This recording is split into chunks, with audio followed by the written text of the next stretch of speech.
Welcome, ladies and gentlemen. Former Moi regime Dio, Rigathi Gachagua, is Deputy President William Ruto's running mate. If Ruto wins this election, then another political icon is coming from Nyeri. Rigathi Gachagua clinched that position. So the question that was begging during that press briefing, and it came out very loudly, is the fact that Kithure Kindiki was not part of that deliberation. In this video, I want us to look at behind the scene intrigues, a blow-by-blow account on what happened, and most likely some of aspects that played out in the negotiations. The 17-hour meeting in Karen residence did not find William Ruto's running mates. And at the end of the day, Ruto did what Rigathi Gachagua was saying, that you cannot be huwezi pangwa na MPs. It took Deputy President's personal decision to settle on who was to be the running mate. Yesterday, Deputy President called Rigathi Gachagua and Kithure Kindiki to be in Karen as early as 9 a.m. And Rigathi left Nyeri with the wife, and I think they had agreed that he was to be the running mate. So he went and attended David Sankok's home. He went to David Sankok's home briefly, then flew to Karen. So when he arrived in Karen, there was first a brief meeting between the two leaders, and there were other people that wanted to be William Ruto's running mate, including Rigathi Gachagua, Kithure Kindiki, the Tharaka Nithi senator, Ndindi Nyoro, Anne Waiguru, Alice Wahome, and Speaker Muturi.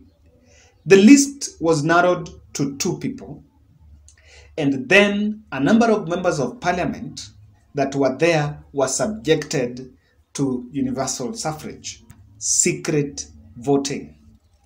And that happened, and remember, that was the initial report, because it was to be, by then they were telling journalists that the announcement was to be made by 11 a.m. Remember, that time they had already said 10.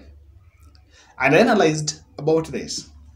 However, this was not what Rigathi Gachagua was expecting.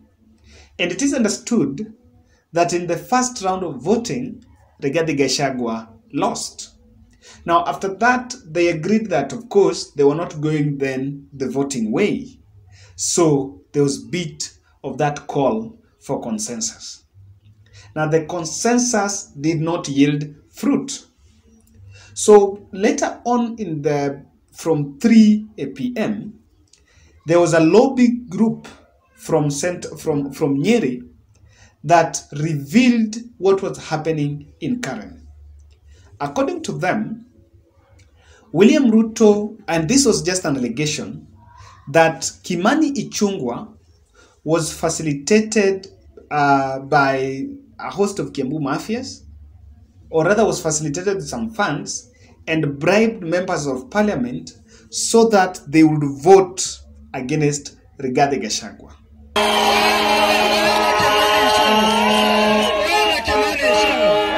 Rigathi Gachagua has suffered as the person who has been leading the campaign of the deputy president. Alishikwa kwa sababu ya deputy president. Akafungiwa account kama rafiki ya deputy president.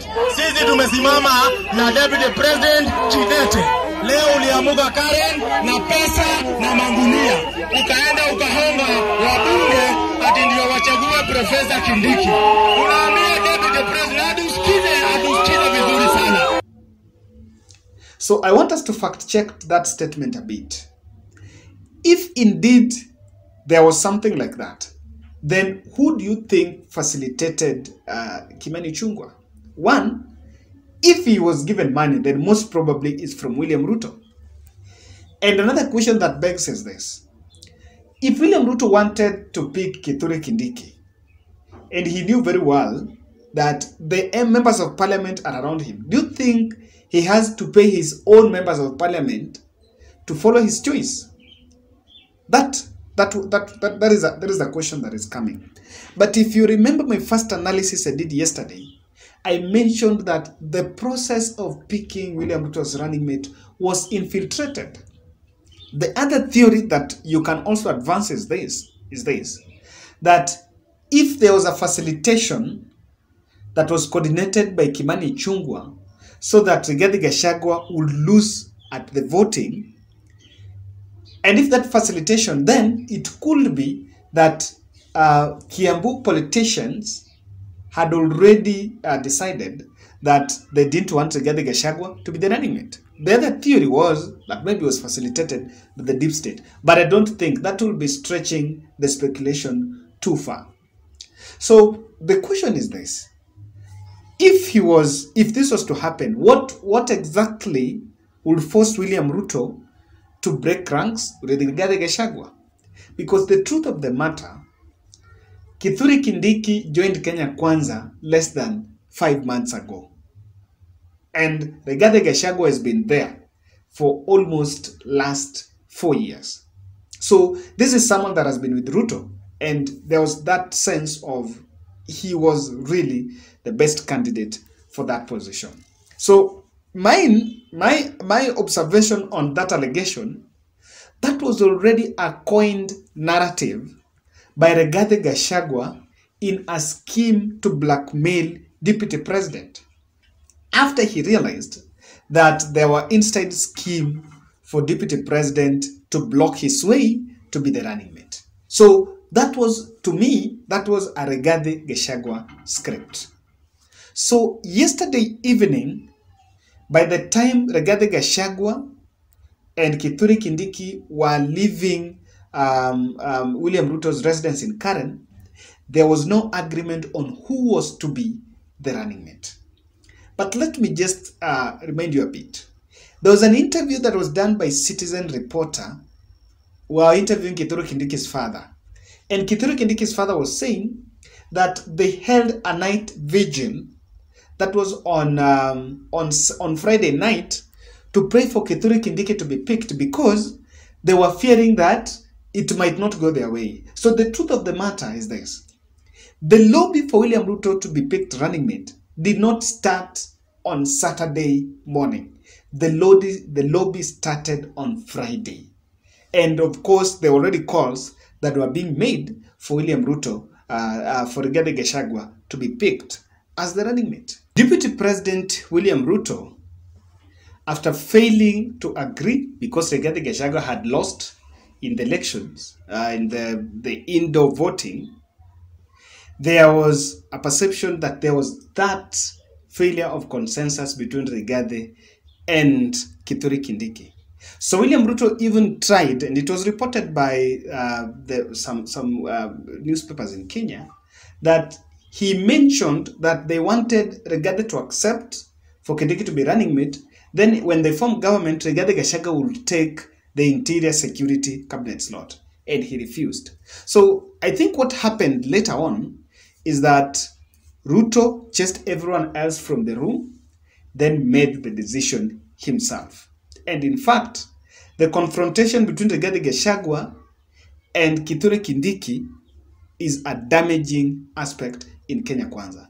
Now, what do you think Kindiki missed? Probability number one is that because there was a service at Ruto's residence in the morning, I think these are the photos you're seeing here, not even Rigathi nor Kindiki were there.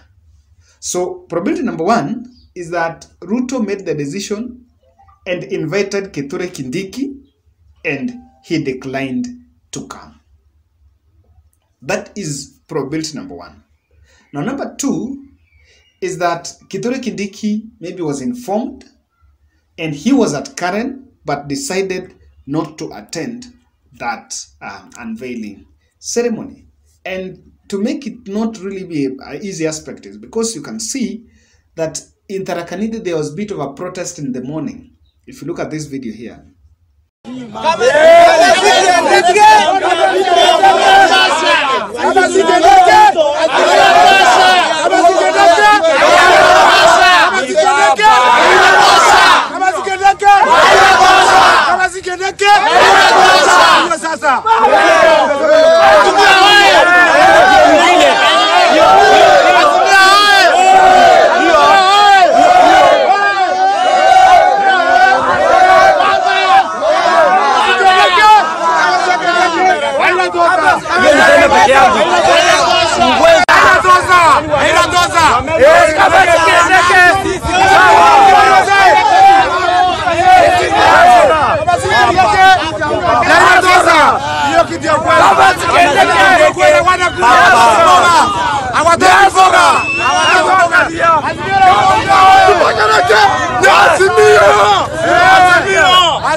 People protesting that it's either Kithure Kindiki or they go to Raila Amolo Odinga. Now, in the face of what has regarding Gachagua's appointment, there's some 4 aspects that played out in those negotiations. That's what I want us to look at. Ladies and gentlemen, kindly subscribe to our channel, click the notification bell, and also give us your feedback. Why do you think Ruto should change Kindiki for Rigathi Gachagua? That's the point. But there is something that played out in the negotiations, and Ruto realized, number one, that politics is about power. The reason why Kindiki and Rigathi Gachagua could not even agree on a consensus is because of this. When Ruto was actually negotiating for maybe these governor candidates and these others, it was very easy because to them he was selling the bottom-up economic model. When the doors are closed, you cannot talk about the need for reviving the economy as a ground for someone to agree to step down. Politics is about power, and power is taken by people. So that is what has played out, that the issue of economic model cannot be sold or cannot be a tool to bring a negotiation on the factions. The other aspect that came out is this: lack of decision-making ranks. Now, the ranks, and I've always blamed DP for this, that he's a one-man show, where he wants to negotiate for the MCA, he wants to negotiate for MP, he wants to negotiate for Senate seat, he wants to negotiate for governor, he wants to negotiate between UDA, ANC, and Ford Kenya, he wants to negotiate for everything, because his decision-making ranks are low. This is what I think. That the reason why he had to bring all those MPs to vote for a running mate, one, he had an informed decision on what he wanted. But because there was no one to maybe to bring the truth there, there was no way, it had to go to universal suffrage. I want to execute this point by comparing to Raila Odinga's side. Raila Odinga is naming his running mate tomorrow, on Monday. And one, Azimio Council has an input. The interview panel had an input. President Uhuru Kenyatta, Kalonzo Musyoka, and Gideon Moi will have an input. Raila Odinga's campaign and strategy team will have an input. Personal think tanks of Raila Odinga will have an input. On Deputy President's side, it was all about what the MPs are saying. And I think if he stepped out even to make a call and inquire, perhaps even calling Oscar Sudi or Kipchumba Murkomen. Now, this lack is something that from here we are going to the next rank and things are not going to be very easy. Now, let's also not forget, and this played out in those negotiations, that interests are at the center of decisions pertaining to politics. Regarding Gachagua, there was this narrative that was coming out, and by all due fairness, Rigathi Gachagua has invested his time, his resources to the party more than Kithure Kindiki. And by the way, To some extent, even his bank's accounts were locked, were frozen because of his merger, or rather because of his support with deputy president. So his interest was on the running mate post. And he's someone who's been in government. He worked with Moi as a DO. He worked with Uhuru Kenyatta's PA for some time between 2001 and all the way to the 2005. So it is about interests. So the moment you fail to serve the interest of your followers, that's when you lose it. And that is why I repeat, main reason why William Ruto broke ranks with President Uhuru Kenyatta is not anything on early campaigns. It is because Deputy President William Ruto refused to serve the interest of President Uhuru Kenyatta. And Uhuru feels that Ruto is not going to serve his interests. That is why he has to go for Raila Odinga. That was just by the way. The other aspect that played is the Mount Kenya stake in Kenya Kwanza. When negotiations were on, and if a running mate is going to Kithure Kindiki, Rigathi Gachagua was demanding more. Now, when he demands more as a person, then there is Kabogo there, who may not even win the governor's seat. Moses Kura is there, and Ndindi Nyoro is there, Kimani Chungwa is there. All these people have a stake. The reason why the negotiation is even staggered was the question of Mount Kenya was not fully solved in the power sharing deal. So they had to go back. And when someone was mentioning that, and I think they mentioned that Rigathi Gachagua and Moses Kuria are going to start their first assignment in Kiambu to work on the bottom-up economic model, BUEM. That was just to show that they want to establish a stake. And if in the fullness of time, the power sharing document will be revised, because someone has to lose for some other people to get. Maybe the portfolio that was under the deputy president will have to be scaled down to accommodate other Mount Kenya leaders. So ladies and gentlemen, that's my analysis. My bold question I want to ask you is this. Do you think Rigathi Gachagua's choice will have an influence on Raila Odinga? The answer is yes. How? How? What should Raila do? Or rather, what should Raila do now that Ruto has picked Rigathi Gachagua? I'm going to do some analysis bordering on that. And so I'm waiting for you. I'm going to read your comments. Then from the comments, we are going to form our next analysis.